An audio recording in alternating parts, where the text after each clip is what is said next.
एगो लड़का भैया ध्यान दे वाली बात कहे कि केहू अपना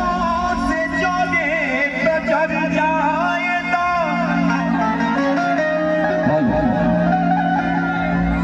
पूरी खोइला पे मोरे तो मर जाएगा अजब बनवला बनाई बनिए भैया दिल बढ़िया हो कि वो के बिगड़ जाएगा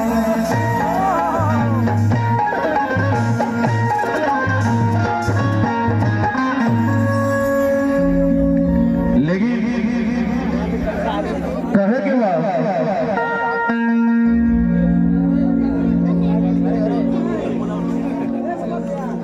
कुछ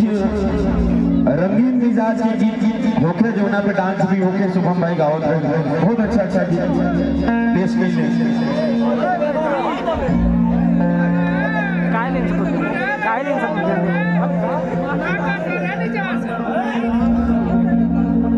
आई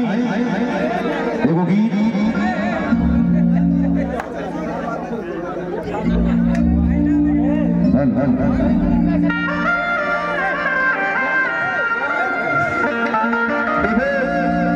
लड़का एक जनी के अपने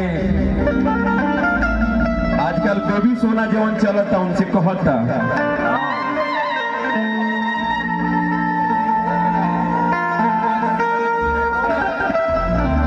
अजय प्रधान जी के पिताजी आपकी तरफ से ये 101 रुपया लड़के वक्त बहुत था कोना भाव में कौन मत करा क्वालिटी बनल रहता तुम तो राजा हुआ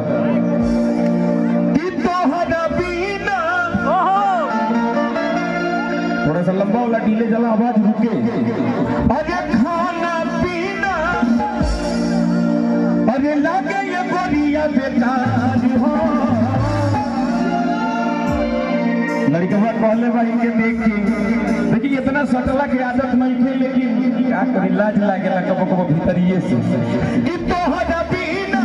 खाना पीना तोहरा पीना खाना पीना लागे ये बढ़िया बेकार हमर दिल एक हमर जान तीनों हमर दिल हमर जान तीनों तोहरा पीना खाना पीना तोहरा पीना खाना पीना लगे ये बढ़िया बेकार ये हमर दिल एक हमर दिल हमर जान तीनों हमर दिल हमर जान तीनों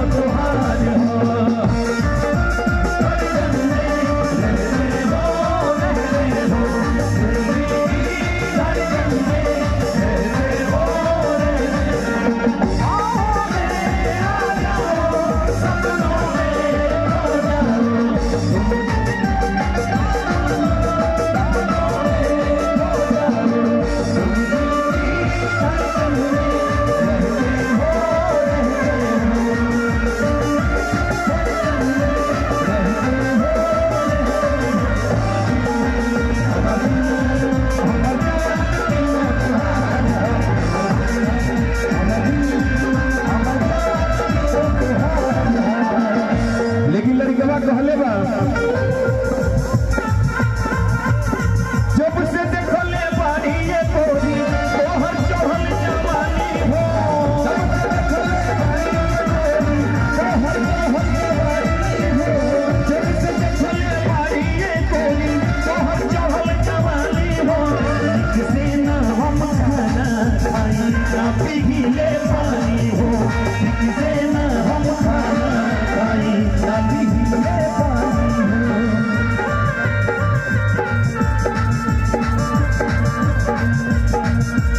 श्री श्यामलाल टेंट हाउस आपकी तरफ से बहुत सारा आशीर्वाद लेकिन कहे के बाद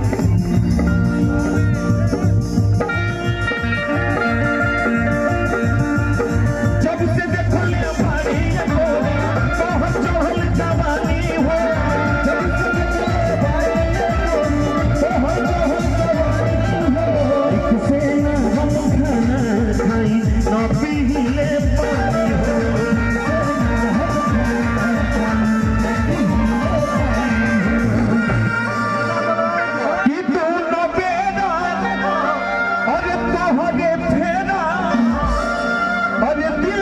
प्यार बेकरार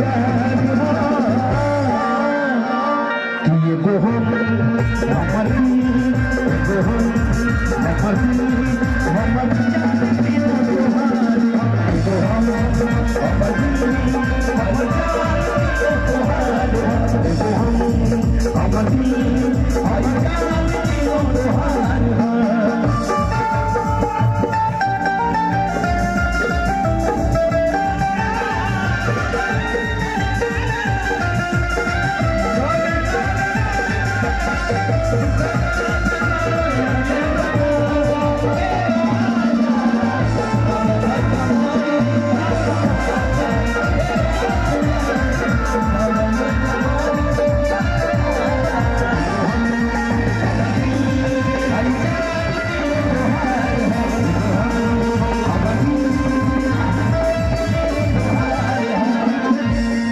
लेकिन कहले बा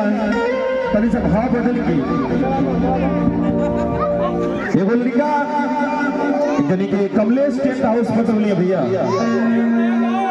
अच्छा अच्छा, कमलेश टेंट हाउस आपके तरफ से बहुत सारा आशीर्वाद आइल बा, सादर अभिनंदन। ये बना सामान के टेंट लागल लेकिन अच्छा लाइट हाउस, अच्छा लाइट हाउस, लेकिन बुलवा दिला 21 रुपया देख के आई नौ को देख के 21 रुपया देता तब वो ठीक रहता। रतिया में आवेला ना आवेला आवेला दीन के रतिया में आवेला ना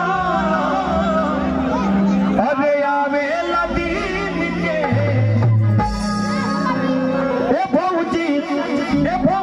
प्रिया खिलावेला लड़का सब दीन के